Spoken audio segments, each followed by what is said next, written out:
you have to look at the short term and the long term, right? So I'm paraphrasing some very, very smart people in Silicon Valley. I actually think AI is slightly overhyped right now in the short run, but I actually think it's actually underhyped in the long run, as an example, right?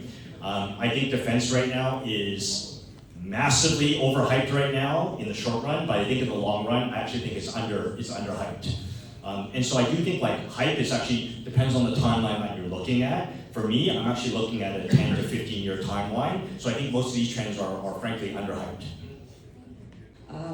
Right now, my business is actually growing from a tribal sector to a village sector, I would say. And I guess my main question is business automatization. Do you believe that certain countries with a certain economical state can let themselves automize their business rather than sort of pay out human resources? Because I'm at that break point right now, a fork in the road, where myself and my business partner are deciding, should we automize the business that is going to be growing much larger, or should we stick to giving opportunities to people in this economical state and actually sort of finance human resources, I guess?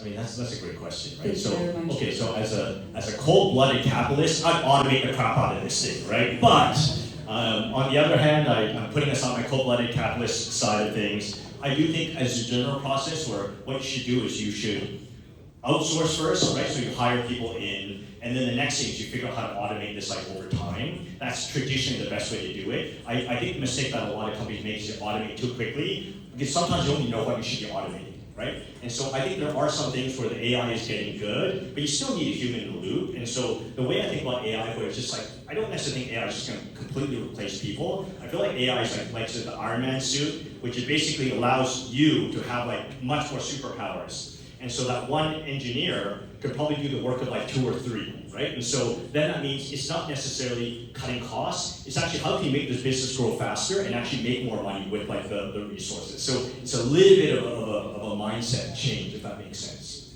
Thank you. The question is that you said that you invested in a lot of startups in the Middle East, and my question is, what is the hook in startups and what attracts you, like as an investor, to invest a lot of money in startups? Like startups should be related to AI or this kind of things. I mean, I'm an early stage investor, so I obviously care about the technology. You obviously care about like the trend piece of it. But ultimately, I think I heard somebody refer to this, to universities, and I actually feel this way about venture capital if it's actually done well. We're ultimately in the human potential business, right? And so I want to invest not just in interesting business that are going to make you money. You actually want to invest in like really, really smart entrepreneurs that you can enjoy spending time with, that you're going to learn from. Actually, I learn a lot from the founders, right? I worry that founders don't learn anything from me except for what not to do. But the reality is, like, I learn way more from the founders than I think they learn from me. And so that's actually a big part of why I do this. It's super interesting, right? Like, you learn new things all the time. And if you are even remotely curious, this is like the best gig on the planet. This is why you angel invest. This is why you do VC. And hopefully, the few companies that do well, like drive massive, not just like economic returns, but actually a lot of job growth, and actually a lot of new opportunities, right? Because there's this term called academy companies, right? You've heard this term, academy companies, right? It's like where you learn excellence, right? You build an alumni from there, and these people go on to do big magical things. That's actually the best part of the gig, is you see these companies do well, and then you see these people get hired by these companies, go on and start new companies. That's actually the virtual cycle. And so this is actually what, for me, is the juice. I like making money too, right? But to do both. Thank you. Okay, thanks.